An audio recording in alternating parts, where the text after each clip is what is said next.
Mi nombre es Sofía, tengo 41 años y desde el día que nació mi hija Valentina, hace 18 años, he ahorrado cada peso posible para asegurar que pudiera ir a la universidad sin preocuparse por el dinero. Como madre soltera que crió a mi hija trabajando como secretaria en una clínica dental en Guadalajara, sabía que la educación era la única manera de darle las oportunidades que yo nunca tuve. Durante 18 años, deposité religiosamente entre 800 en 200 pesos cada mes en una cuenta de ahorros especial destinada únicamente para la educación universitaria de Valentina. No era mucho dinero, pero era constante. Incluso en los meses más difíciles, cuando apenas tenía para la renta y los servicios, siempre encontraba una manera de hacer ese depósito. Sacrifiqué vacaciones familiares, ropa nueva para mí, salidas con amigas, cualquier lujo personal para asegurar que esa cuenta creciera mes tras mes. Valentina sabía sobre los ahorros y entendía por qué vivíamos de manera tan modesta. Cuando vayas a la universidad, le decía, no tendrás que preocuparte por las colegiaturas o los libros. Podrás concentrarte solo en estudiar. Lo que no sabía era que durante los últimos 2 años, mi propia madre, en quien confiaba completamente y a quien había dado acceso a esa cuenta por emergencias, había estado retirando sistemáticamente todo el dinero que tanto me había costado ahorrar. Cuando finalmente revisé la cuenta en febrero de 2024, esperando ver alrededor de casi todo el fondo universitario de mi hija había desaparecido, robado por la persona que yo más confiaba en el mundo, mi propia madre. La historia comenzó de manera inocente hace 3 años. Mi madre, Rosa, entonces de 17 años, había estado teniendo algunos problemas de salud menor, y yo me preocupaba de que pudiera necesitar dinero para gastos médicos de emergencia. Como hija única, sabía que si algo le pasaba a mi madre, yo sería responsable de sus cuidados. Mira, mamá, le dije durante una de nuestras cenas dominicales habituales.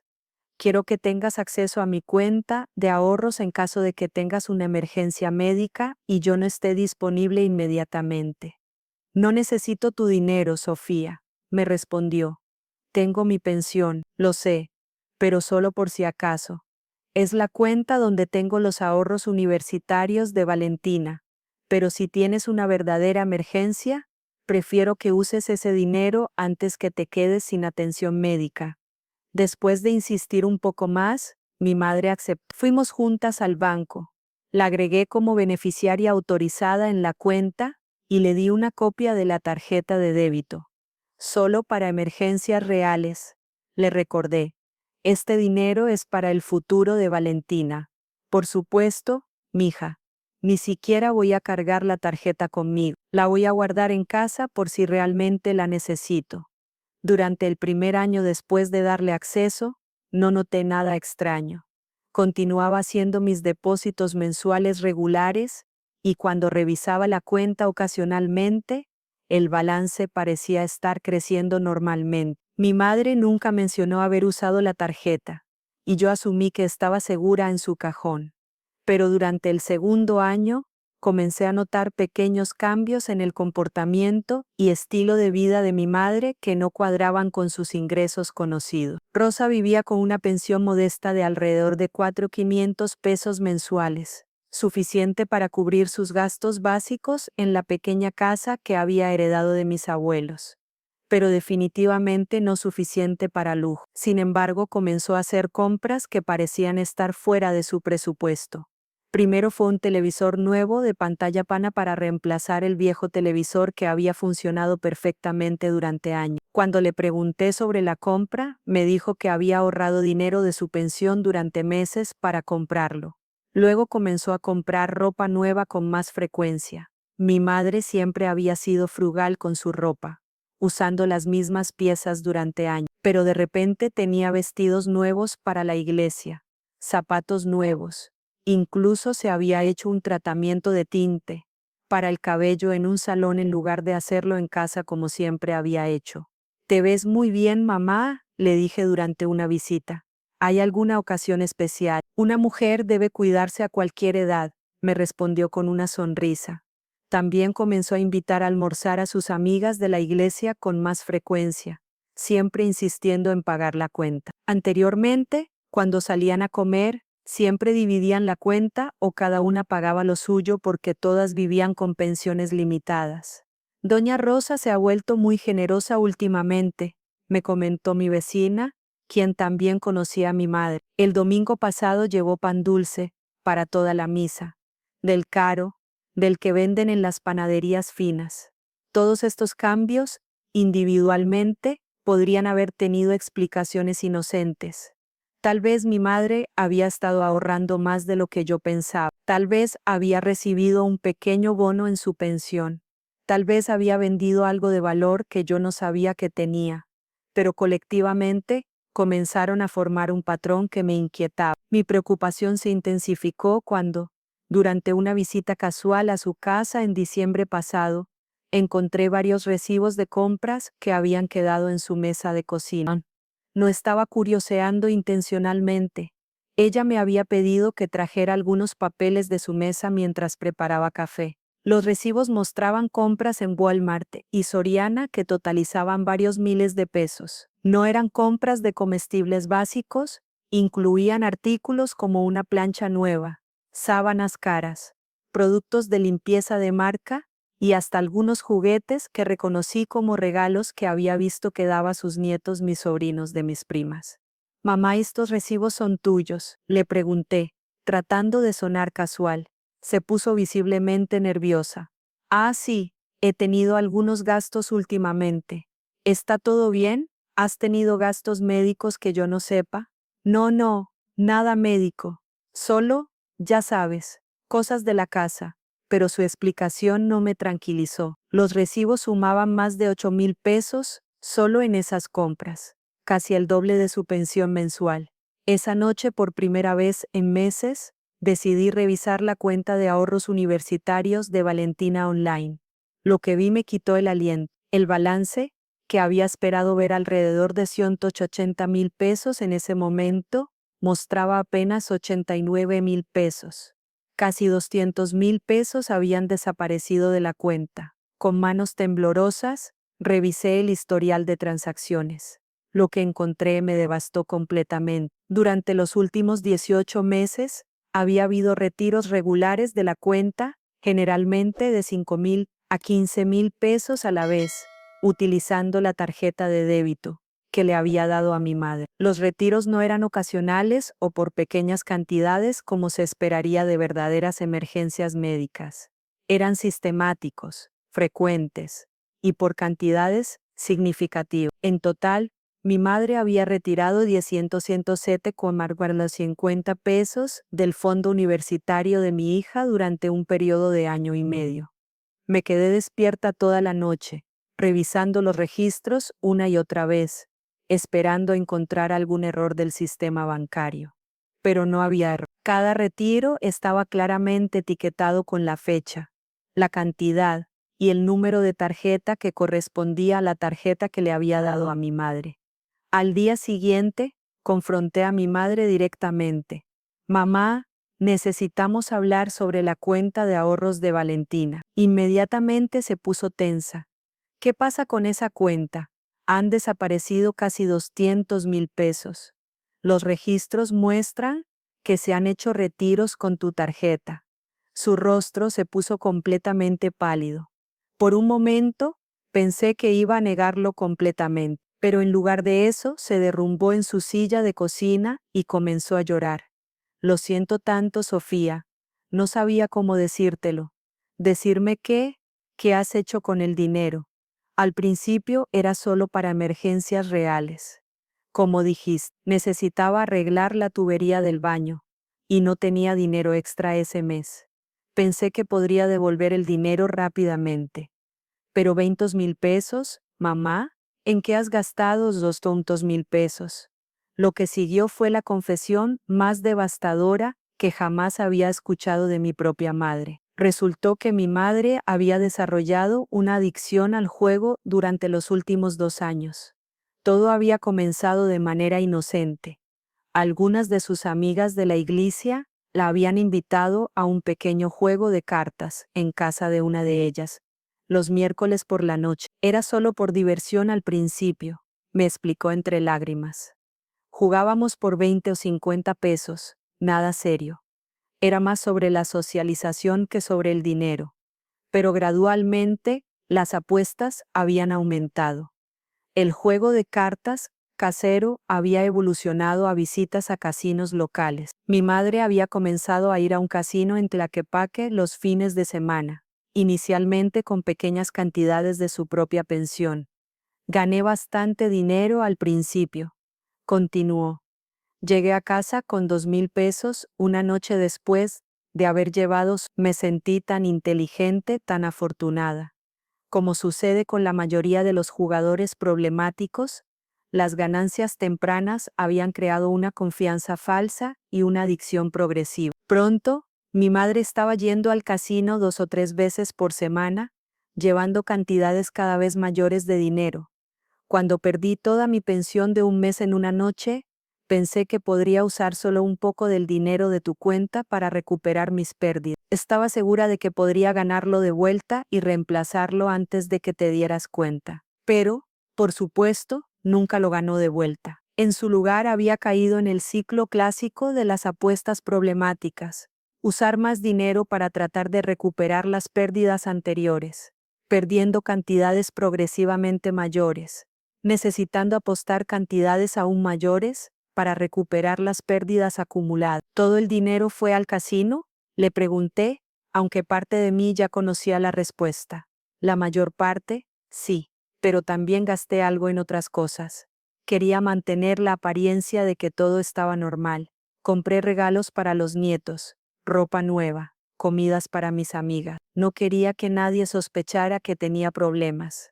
Era un patrón típico, usar dinero robado, no solo para financiar la adicción, sino también para mantener una fachada de normalidad e incluso prosperidad que ocultara la verdadera extensión del problema. Mamá, ese dinero era para la Universidad de Valentina, 18 años de ahorros. ¿Cómo pudiste hacer esto? Lo sé, soy una persona terrible, pero cada vez que iba al casino, estaba segura de que iba a ganar lo suficiente para devolver todo. Siempre estaba segura de que la próxima vez sería diferente. Era la lógica distorsionada clásica de la adicción al juego, la creencia persistente de que las ganancias grandes estaban siempre a una apuesta de distancia, a pesar de las pérdidas consistentes y acumulativas. ¿Queda algo del dinero? Muy poco. Tal vez 20,000 pesos escondidos en la casa. El resto se fue. Mi mundo se derrumbó. Durante 18 años, había sacrificado todo por el sueño de darle a mi hija una educación universitaria sin deuda. Había trabajado turnos extra, había renunciado a vacaciones, había vivido de manera frugal, todo para construir un futuro para Valentina. Y mi propia madre había destruido todo eso para financiar una adicción al juego. ¿Qué voy a decirle a Valentina?, pregunté, más a mí misma que a mi madre. Se gradúa en 4 meses. Ya fue aceptada en la UDEC para estudiar psicología. ¿Cómo le voy a explicar que no hay dinero para sus estudios? Tal vez pueda conseguir una beca, sugirió mi madre débilmente. Las becas no cubren todo, mamá, y ya es muy tarde en el proceso para solicitar la mayoría de ellas. Incluso con una beca parcial, necesitaríamos dinero para libros, transporte, gastos de vida. Esa noche, tuve que sentarme con Valentina y explicarle que el fondo universitario que habíamos estado construyendo durante toda su vida había desaparecido. Valentina, que siempre había sido una joven madura y comprensiva, inicialmente trató de consolarme. Está bien, mamá. Puedo trabajar mientras estudio. Puedo tomar un préstamo estudiantil. Puedo aplazar la universidad por 1 año si es necesario. Pero pude ver el dolor y la decepción en sus ojos. Durante años habíamos hablado sobre su futuro universitario como algo garantizado. Ella había trabajado duro en la escuela, había mantenido excelentes calificaciones, había participado en actividades extracurriculares, todo mientras entendía que su educación universitaria estaba financieramente asegurada. ¿Cómo desapareció el dinero? preguntó finalmente. Esa fue la pregunta más difícil. ¿Cómo le explicas a tu hija de 18 años que su propia abuela, la mujer que la había cuidado después de la escuela durante años, que había asistido a cada graduación y recital, había robado su futuro para financiar una adicción al juego? Tu abuela tuvo algunos problemas y usó dinero que no debería haber usado, le dije finalmente. ¿Problemas médicos? No exactamente. Problemas diferentes. Valentina era lo suficientemente inteligente para leer entre líneas. La abuela se robó mi dinero universitario. No pude mentirle. Sí, vi cómo su expresión cambió de confusión a comprensión a dolor profundo. No era solo la pérdida del dinero, era la traición por parte de alguien en quien había confiado completamente. ¿Cuánto queda? Muy poco, tal vez suficiente para el primer semestre, pero no más. Valentina no lloró frente a mí, pero esa noche la escuché llorando en su habitación. Mi corazón se rompió no solo por la pérdida financiera, sino por la pérdida de confianza e inocencia de mi hija. Los días siguientes fueron devastadores. Tenía que tomar decisiones rápidas sobre el futuro inmediato de Valentina, mientras también lidiar con el shock emocional de la traición de mi madre. Primero, consulté con un abogado para entender mis opciones legales. El abogado me explicó que técnicamente, ya que yo había dado acceso autorizado a mi madre a la cuenta, sería difícil perseguir cargos criminales a menos que pudiera probar que había malversado específicamente el dinero de manera fraudulenta. Ella le dijo que era para emergencias médicas cuando le dio acceso, preguntó el abogado. Sí, específicamente para emergencias médicas, y en lugar de eso, lo usó para jugar. Eso podría constituir fraude, pero sería difícil de probar en el tribunal, especialmente tratándose de familia. Me ofreció dos opciones: proceder con cargos criminales por fraude, lo cual sería costoso y no garantizaba recuperar el dinero, o tratar de llegar a un acuerdo civil donde mi madre acordara pagar restitución. ¿Tiene ella activos que podrían ser utilizados para pagar restitución?, preguntó. Tiene una casa pequeña que heredó de mis abuelos. Probablemente vale alrededor de 400,000 pesos. Esa podría ser una opción. Ella podría hipotecar la casa o venderla para pagar restitución. Pero cuando propuse esta opción a mi madre, se resistió fuertemente. Esa casa es lo único que tengo, Sofía. Es donde he vivido durante 30 años. No puedo quedarme sin hogar a mi edad. Mamá, tú te robaste el futuro universitario de tu nieta. ¿Cómo puedes preocuparte más por tu casa que por lo que le has hecho a Valentín? Lo siento muchísimo, pero hipotecar la casa no va a resolver nada. Solo va a crear más problemas. Su negativa a hacer sacrificios reales para remediar el daño que había causado me enfureció más que el robo original. Había destruido los ahorros de toda una vida de su propia nieta, pero no estaba dispuesta a sacrificar su comodidad personal para remediar la situación. Mientras tanto, tenía que encontrar soluciones inmediatas para el futuro universitario de Valentín. Trabajé con la Oficina de Ayuda Financiera de la UDEC para explorar todas las opciones de becas y préstamos estudiantiles disponibles. Valentina calificó para algunas becas académicas basadas en sus excelentes calificaciones, pero cubrían solo una parte de los costos totales. También exploré programas de trabajo-estudio que le permitirían a Valentina trabajar medio tiempo en el campus mientras estudiaba. Aunque esto ayudaría con algunos gastos, significaba que tendría menos tiempo para concentrarse en sus estudios. Personalmente, comencé a trabajar turnos adicionales en la clínica dental y busqué trabajos de medio tiempo para los fines de semana. A los 41 años estaba trabajando más horas que nunca antes, tratando de reemplazar rápidamente años de ahorros perdidos. Pero la pérdida financiera no fue el único daño. La traición había fracturado completamente nuestra familia. Valentina se negó a hablar con su abuela después de enterarse de la verdad.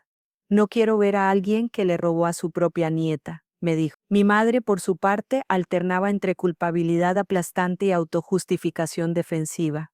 Algunos días me llamaba llorando, disculpándose profusamente y prometiendo hacer todo lo posible para remediar la situación. Otros días, se quejaba de que la estaba tratando injustamente, que había sido un error honesto, que estaba siendo demasiado dura con ella.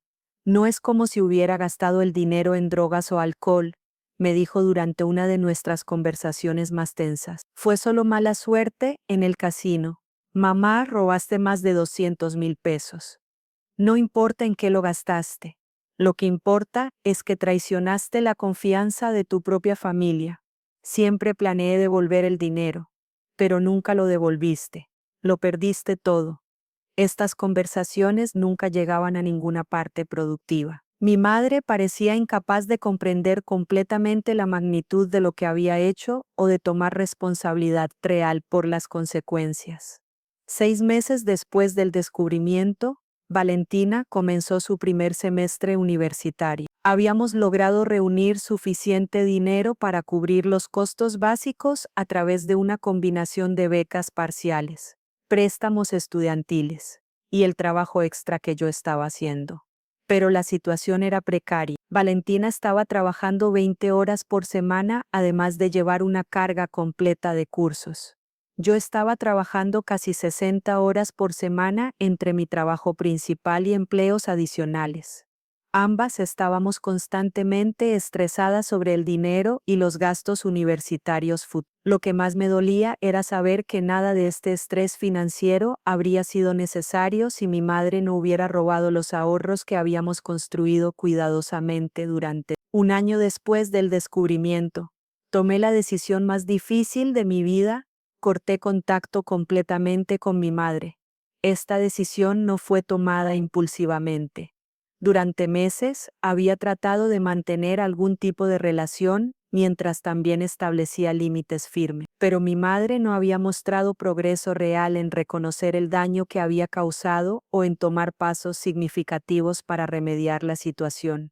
No había buscado tratamiento para su adicción al juego. No había hecho sacrificios financieros reales para pagar restitución. No había mostrado comprensión genuina del impacto que sus acciones habían tenido en Valentina. En lugar de eso, había continuado jugando ocasionalmente. Descubrí esto cuando un vecino la vio en el casino varios meses después de nuestra confrontación inicial. Había continuado viviendo en su casa cómodamente, mientras su nieta trabajaba turnos extenuantes para pagar la universidad, y había comenzado a contar una versión revisada de los eventos a otros familiares, que la hacía parecer más como víctima de circunstancias que como perpetradora de fraude familiar. Ya no puedo hacer esto, le dije a mi madre durante nuestra última conversación. Has tenido un año para demostrar que entiendes lo que hiciste y que estás dispuesta a hacer sacrificios reales para remediar la situación. En lugar de eso, sigues jugando y viviendo cómodamente mientras tu nieta sufre las consecuencias de tus decisiones. Sofía, soy tu madre. No puedes simplemente cortarme de tu vida. Tú cortaste tu relación con nosotras cuando decidiste robar el futuro de Valentina. Yo solo estoy reconociendo oficialmente lo que tú ya hiciste. Fue una de las conversaciones más dolorosas de mi vida, pero también una de las más liberadoras. Durante meses había estado cargando el peso emocional de tratar de mantener una relación con alguien que había traicionado fundamentalmente mi confianza y había dañado a mi hija. Cortar contacto me permitió concentrar toda mi energía en apoyar a Valentina y reconstruir nuestras finanzas sin la distracción constante y el dolor de lidiar con la negativa de mi madre a tomar responsabilidad real. 2 años después, Valentina está en su tercer año de universidad. Está obteniendo excelentes calificaciones a pesar de trabajar medio tiempo. Ha desarrollado una increíble ética de trabajo y una apreciación profunda por el valor del dinero y la educación. En cierta manera, me dijo hace poco, lo que pasó me hizo más fuerte. Ahora sé que puedo lograr cualquier cosa a través del trabajo duro, sin depender de otros. Aunque me orgullezco de su resistencia y madurez, todavía me duele profundamente que haya tenido que aprender esas lecciones de esa manera. Debería haber podido concentrarse completamente en sus estudios sin la presión financiera constante que hemos enfrentado. Financieramente, hemos logrado estabilizarnos. Valentina probablemente se graduará con algunas deudas estudiantiles, pero serán manejables. Mis ingresos han mejorado debido a las habilidades adicionales que he desarrollado trabajando múltiples empleos. Hemos aprendido a vivir frugalmente pero cómodamente. Emocionalmente, la recuperación ha sido más compleja. Valentina ha trabajado con un consejero universitario para procesar la traición de su abuelo. Yo he ido a terapia para lidiar con la pérdida de mi madre y la culpa de haberle dado acceso a nuestros ahorros. ¿Te arrepientes de haber cortado contacto con tu madre? Me preguntó mi terapeuta hace algunos meses. Me arrepiento de que ella tomara las decisiones que hicieron necesario cortarlo, respondí. Pero no me arrepiento de proteger a mi hija y a mí misma de más daño. Mantener límites firmes con familiares que han causado daño significativo es una de las decisiones más difíciles que una persona puede tomar, pero a veces es la única manera de proteger tu bienestar y el de tus hijos. Mi madre me envía cartas ocasionalmente, generalmente alrededor de días festivos o el cumpleaños de Valentina. Las cartas siguen el mismo patrón: disculpas vagas, promesas de cambio que nunca se materializan en acciones concretas, y súplicas para restaurar la familia. No respondo a las cartas, pero las leo. Parte de mí espera que algún día contengan evidencia de comprensión genuina y cambio real. Hasta ahora eso no ha sucedido. Valentina, ahora de 20 años, ha desarrollado su propia perspectiva sobre la situación. Estoy agradecida de que tomaras la decisión de protegernos, me dijo hace poco. Sé que fue difícil, pero fue lo correcto. No podíamos seguir siendo lastimadas por alguien que no estaba dispuesto a cambiar realmente. Su sabiduría y madurez a veces me sorprende. Ha tomado una situación devastadora y la ha usado para desarrollar fuerza, independencia y valores sólidos. Mirando hacia atrás, hay cosas que habría hecho diferente. Habría monitoreado la cuenta de ahorros más de cerca después de dar acceso a mi madre. Habría establecido límites más específicos sobre cuándo y cómo podría usar el dinero. Habría reconocido las señales de su cambio de comportamiento y las habría investigado más pronto. Pero también he aprendido que cuando confías en alguien completamente, especialmente en familia, es natural no anticipar traición tan fundamental. No era ingenua darle acceso a mi madre. Era hija amorosa tratando de cuidar de un padre que envejecía. El error no fue confiar, el error fue de ella por abusar de esa confianza. La experiencia me ha enseñado que el amor familiar no significa aceptar comportamiento destructivo sin consecuencias, que establecer límites firmes, e incluso con familia, a veces es la única manera de proteger tu bienestar, que la recuperación de traición financiera es posible pero requiere trabajo duro y tiempo. Más importante, me ha enseñado que la educación y los valores que le he dado a Valentina son más valiosos que cualquier cuenta de ahorro. El dinero robado era significativo, pero las lecciones de resistencia, integridad y determinación que he aprendido navegando esta crisis valen más que cualquier cantidad de pesos. Valentina se graduará en un año. Será la primera persona en nuestra familia en obtener un título universitario, y lo habrá logrado a través de su propio trabajo duro y determinación. Esa educación y la confianza que viene de saber que puede lograr cualquier cosa que se proponga, nadie se la puede robar.